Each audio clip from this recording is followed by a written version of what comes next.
Welcome to A1R Psychic Radio here on Moonstruck TV. You're here for the Amanda Hall Psychic Show all the way from the Gold Coast here in Australia, and we're having an absolutely bumper summer here. It's just a beautiful summer's day here, around about 30 degrees or close to 100 in the Fahrenheit. So if you're in somewhere around the world that's very cold and iced up, I do feel sorry for you.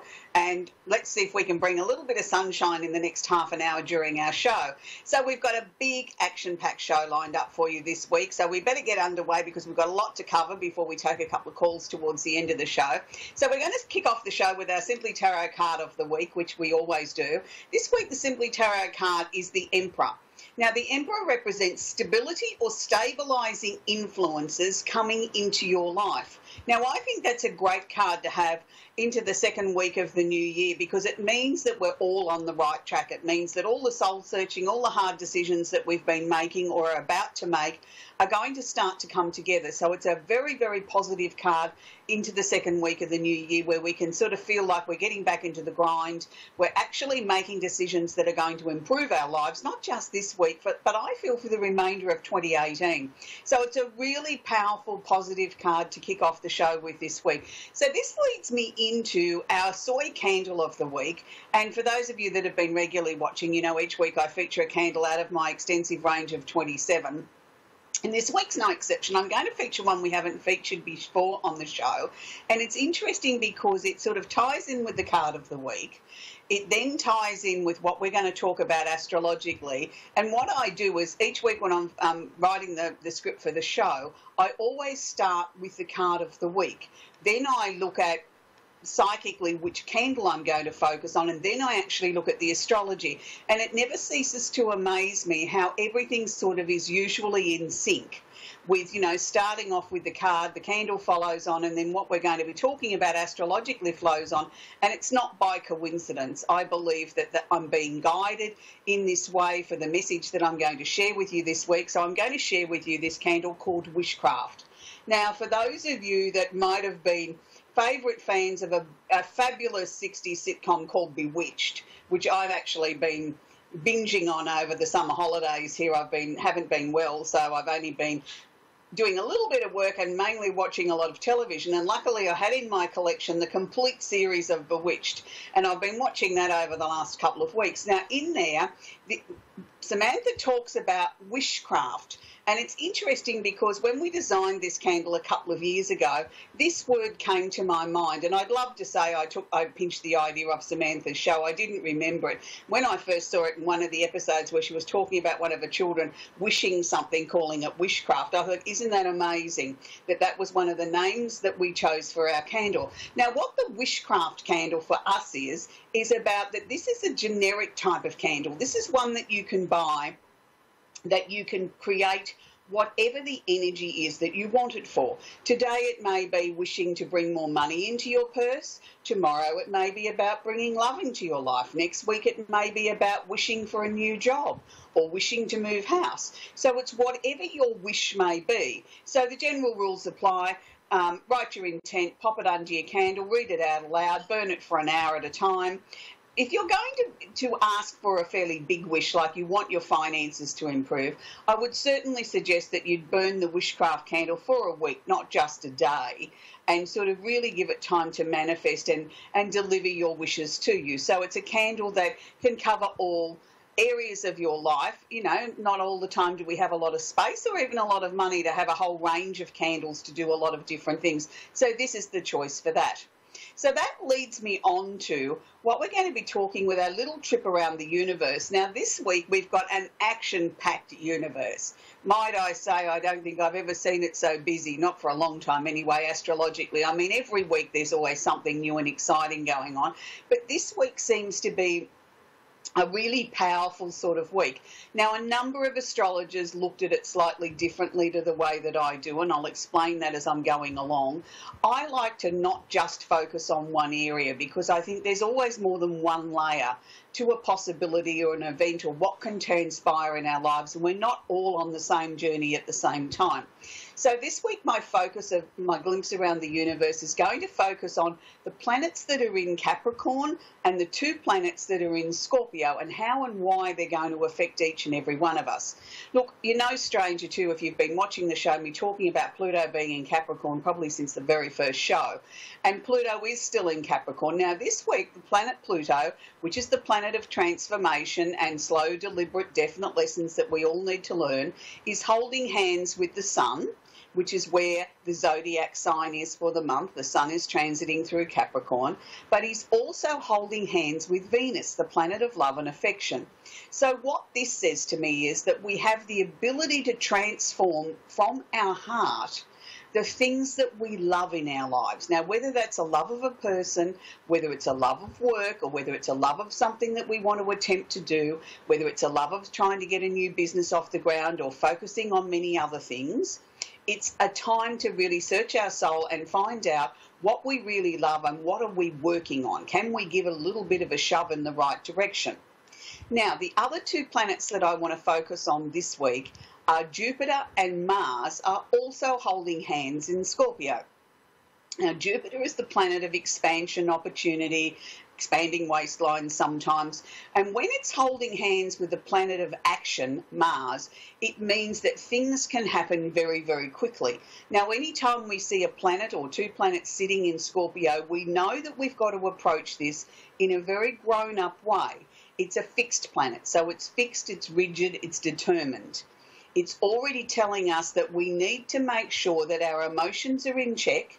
Not that we can't have emotions, but we need to keep a little bit of a lid on them so we don't run away with ourselves and we don't miss what our intuition or our own psychic ability is trying to tell us to do. So it's interesting now, if we take the first 3 planets that were all holding hands in Capricorn, and we sort of put a chain across them, or a really nice aspect, as we call a sextile, across them to the 2 in Scorpio.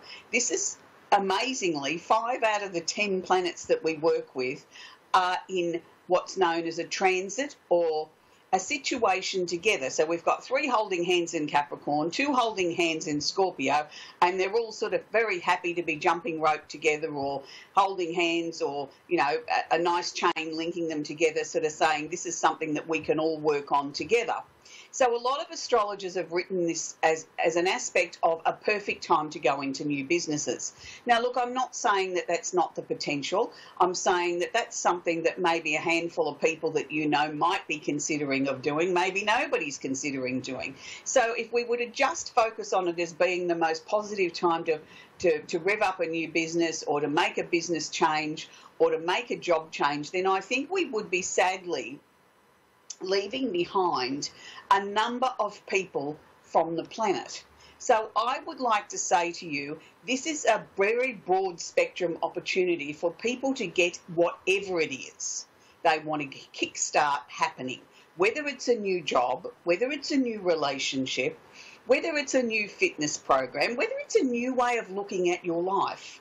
Or is it a way of you mending some fences, trying to get to the bottom of emotional issues, things that have troubled you for a while? It may be that you got divorced 2 years ago and for some reason or another you just don't seem to be able to let go of that last little thread of the hurt or the anger or the disappointment, or even just plain disliking the person because they caused you so much grief and pain and loss of money.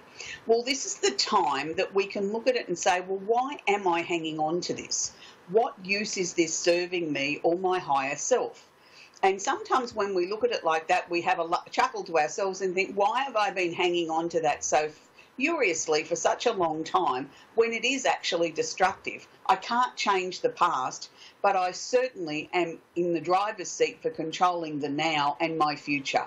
So that's the way I'd like you to look at it. So it's a very, very powerful time. January is actually going to be quite a powerful month. We've already seen an incredibly powerful full moon. Some people wrote that up as a super full moon, which just means it's a little bit bigger than any other. And as I explained to you on that show, you couldn't get it any more powerful than the moon being back in its own sign. So it was going to be at the strongest it could ever be, and so at home at where it was going to be. So, you know, following on from that energy, we're now into this where the 5 planets are really into focus, and that's something that we can all really sort of get on board with, whether it's, you know, as I said, a new business, changing your job, mending fences, releasing old emotions, looking at your health, looking at your fitness, looking at maybe what your intentions are, not your resolutions for 2018, but go back and have another little look at your intention list and see whether or not that's practical. Is it logical? Do we need to scratch a few things out and add a couple more things?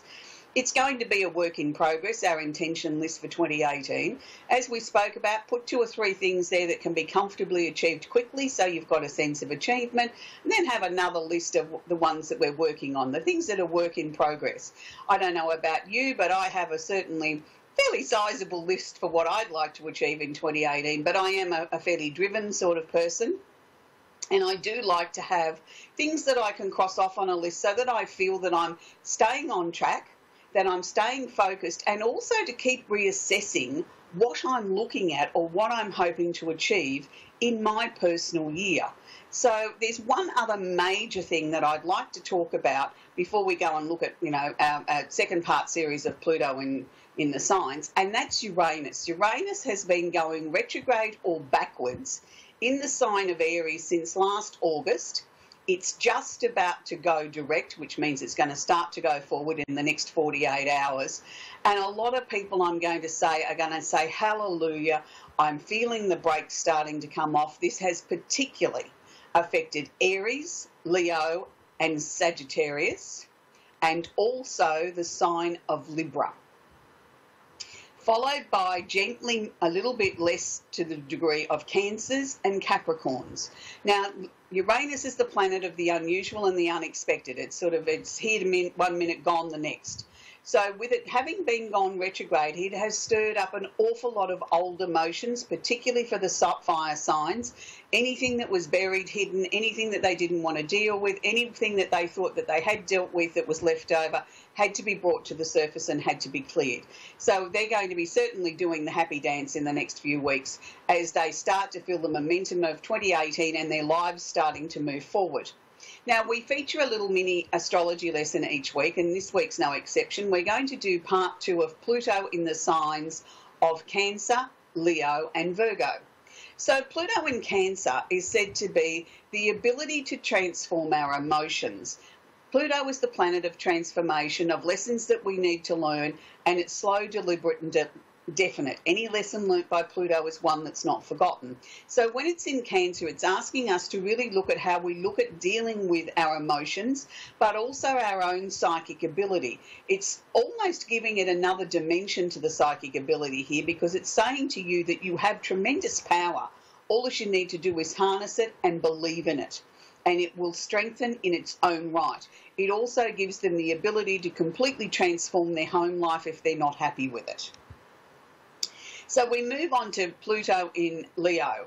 Well, what an action-packed time this is. This is going to be like a tug of war here, because Pluto's coming in trying to teach Leo some lessons in a slow, deliberate way, and sort of say, analyse, look at things, delve under the surface, you know, really sort of take your time and analyse the things that are going on in your life. And Leo says, I haven't got time for that. Where's my stage? I've got to perform. My adoring public's awaiting me. I need all this attention. I need to be centre stage. I need people to applaud me. And Pluto's saying you don't need that applause. What you need to do is look inside yourself and get the answers and see your own self-worth for who you are. So it will be a bit of a tug of war there, but when the Leo energy learns to embrace the energy of Pluto, we can achieve a lot of things. So keep that in mind if you've got Pluto and Leo. Pluto in Virgo is said to be the technological age. When Pluto went into Virgo, it was the time when computers and a lot of revolutions came about in science. It was something that people sort of started to look at the way that they looked after their body a little bit more, because remember, Virgo does rule the physical body. It does rule the mind and how we analyse things and how we pull everything apart like a forensic accountant, even our emotions. But Pluto here also asked us to have a look at what we were putting into our bodies. It was when Pluto went into Virgo that we slowly started to see evidence come forward at the reasons why we shouldn't smoke, why we shouldn't drink too much, why we needed to look at our diets and reduce fats and sugars and things like that. And Pluto was said to be responsible in some vague sort of way for the fitness revolution and, everybody running off to the gym and doing aerobics and everything back in the 80s and sort of really sort of the big hair and all that sort of era. I don't know whether Pluto can take credit for all of that, but he was certainly in Pluto during that time. So, I hope you're enjoying what we're doing, working with, the planets moving through the signs. Next week we'll have Pluto in the third part of the series, which will be Libra, Sagittarius and Scorpio. So I hope you can tune in for that next week as well. So we're going to take our first call, which is Rita in Brandon, Mississippi. Are you there, Rita? Hi there. Hi, Rita. How can I help you, sweetie? Yes, I'm wondering if my health is going to get better or not. Okay.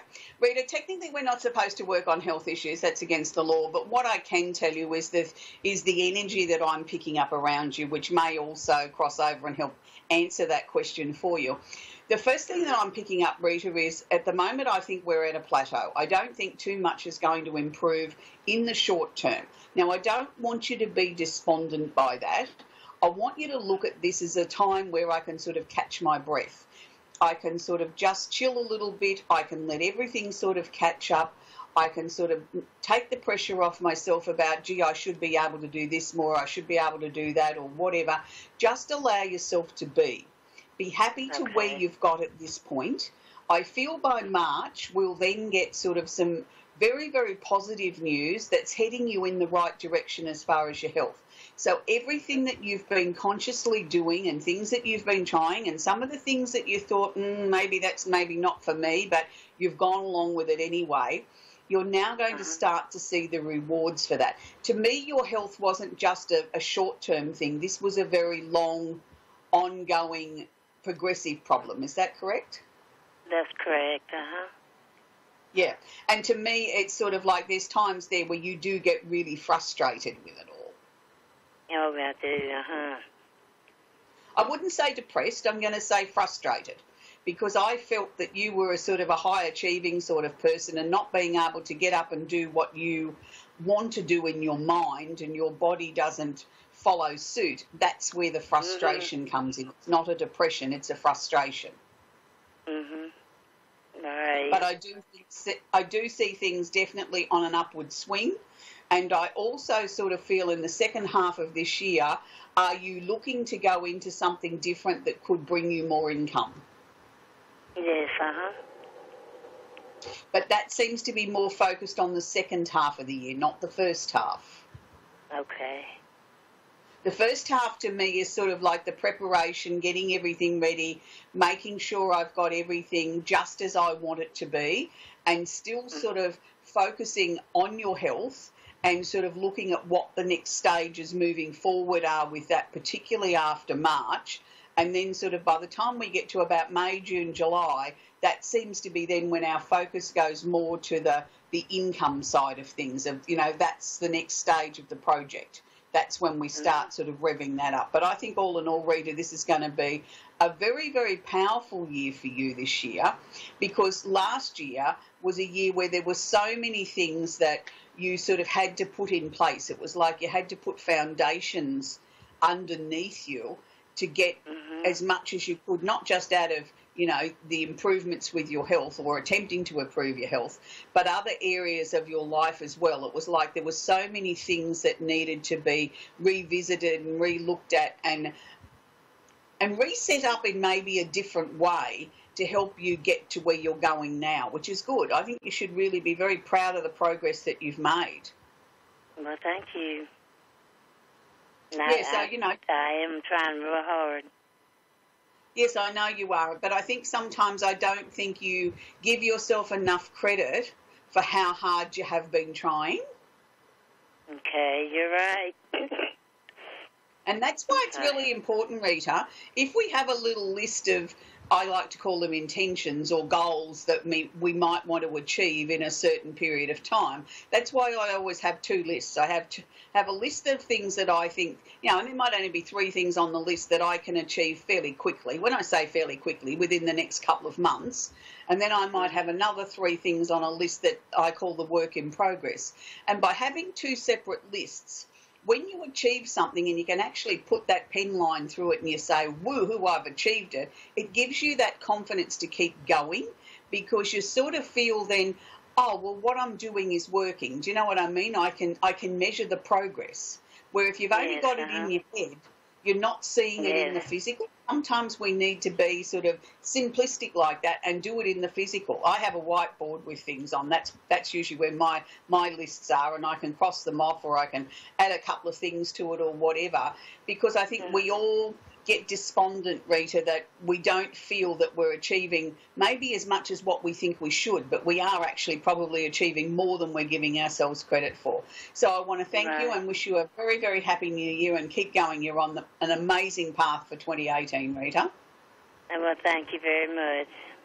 You're very, very welcome. We're going to go to Christina in Adrian, Michigan. Are you there, Christina? Yes. How can I help you, sweetie? Yes, well, what I had called about, or what I was actually kind of worrying about, is that, because right now I am currently pregnant with, like, my 3rd child, and I was worried about health concerns. I don't really have any, but, I was just worried about health concerns, and there's been, just death in the family, and there's been, a lot of things that have been going on lately, so that was, like, my main concern. Okay. All right, Christina, look, I'm not going to say to you that don't be silly, because, being pregnant for the 3rd time, each pregnancy is different, as you well know. And, pregnancy is a time that stirs up a lot of emotions, whether they're good, bad or indifferent. And when you've had a number of other life-changing events that have happened around you recently, that can put you a little bit more on edge, or, heighten those emotions a little bit more. First and foremost, I wasn't seeing anything around you health-wise that you needed to be concerned about. So when they show it to me like that, I'm not saying you're not going to get a cough or a cold. I always look for serious things. Even though technically we're not supposed to look for health issues, I can look at the energy around you, and it was indicating to me there was nothing there to be concerned about. Yes, I do think you're feeling more tired with this pregnancy, but I think that's just because you've got 2 other children, and, you're not as young as you were when you had the first baby. So all those things considered, I don't think it's anything out of the ordinary. So you mentioned that there'd been a passing of someone in the family, was it? Was that somebody you were really close to? Yes, just last month. Yeah. Oh, I'm sorry for your loss. Well, last month is still very fresh, still very raw, isn't it? How can you expect to sort of even make any sort of sense or peace or anything with somebody's passing when it's only been a month? And, grief is such a very individual thing, Christina. It's not something that I think that there's any set timetable for, that we ever say that we've completely dealt with it. And I can be open and honest with you and say, look, I've had many tragedies in my life where I've lost many people that I've loved, and each one takes a different length of time for the acceptance and coming to terms with that you're not going to be able to sit down and have a conversation with them again across the coffee table. That they're still around us, but they communicate with us in a different way. So I don't think you've got anything to worry about. I certainly don't feel anything untowards with the little one growing inside you. Everything seems to be as it should be. I think this will be the last pregnancy, though, that you'll have. I don't think you'll decide to have any more children after this one. Yeah, and actually, also, that's what we had agreed on, that this was the last pregnancy. Yeah, and I feel you'll stick to that. And it's not because there's anything wrong. It's just that your family is complete. With the birth of this child, this will be the family's complete, and then we can sort of get on with other projects, as the family grow and things like that. But is your husband, has there been some changes talked about, or potential changes with your husband's work coming up? No, not really. I just sort of see an opportunity. Nothing really. We're not expecting anything, I guess I should say. We're not expecting any kind of change right now. Well, what I'm seeing is not necessarily a job change, but I'm seeing an opportunity there for sort of more responsibility around the job that he's got with a bigger pay packet, which extra money is always nice. And he seems quite excited about that. It was something I think that will take him by surprise. Look, I don't think there's going to be any mention of this before about May or June this year, but I feel when it does happen, it'll be quite quick. And I think he will have to take on some extra training or some extra study to be able to take on this role. But he's quite excited about that. So that's a good thing. But, overall, I think that the family is quite stable and quite happy. I don't think you've got too much to worry about, darling. And just honour those emotions. I mean, if you're feeling teary, let them go. It's not going to do any harm to your unborn baby, let me assure you. Emotions are there to be expressed. They're not there to be bottled up. And, having tears is a sign of strength, not a sign of weakness, as many people sort of seem to believe. We have to be able to express our emotions. That's a sign that the soul is growing and maturing, not just our physical body, but our soul. So that's very important too. But, I think, the two older children are quite excited, a little bit bewildered about another baby, but excited at the same time. So, that's going to create its own joys and frustrations at the same time, as any new impending arrival does, but overall I think everything's good. So I'd like to thank you for your call, Christina, and I wish you well with the upcoming delivery from the stork. So that we come to the end of the show again. Next week we'll be focusing on our Simply Tarot card of the week, our soy candle of the week, our third part series in Pluto through the signs. Next week we'll be looking at Libra, Scorpio and Sagittarius. And we'll also be having our little zoom around the universe to see what's happening astrologically. So stay tuned. There's plenty of other great shows coming up tonight here on A1R Psychic Radio and Moonstruck TV. And I wish everybody an extremely happy New Year still, and enjoy whatever you're doing, wherever you are in this amazing globe of ours, because, we get such a short time here on Earth, and I think that's something that we all need to remember. Live each day as if it's your last. Because then that way you have a life that's full and rich and with no regrets. And don't forget to tell people that you love them, because love is the most important emotion that makes this world go round. It's so much more important than money. If you've got love and you've got health, you've got an amazing abundance of wealth in your life. Money's just a byproduct that sort of pays the bills. It's not necessarily something that's going to buy you happiness. So till next week, happy times, and express your love, and remember to tell those people you love them. Bye for now.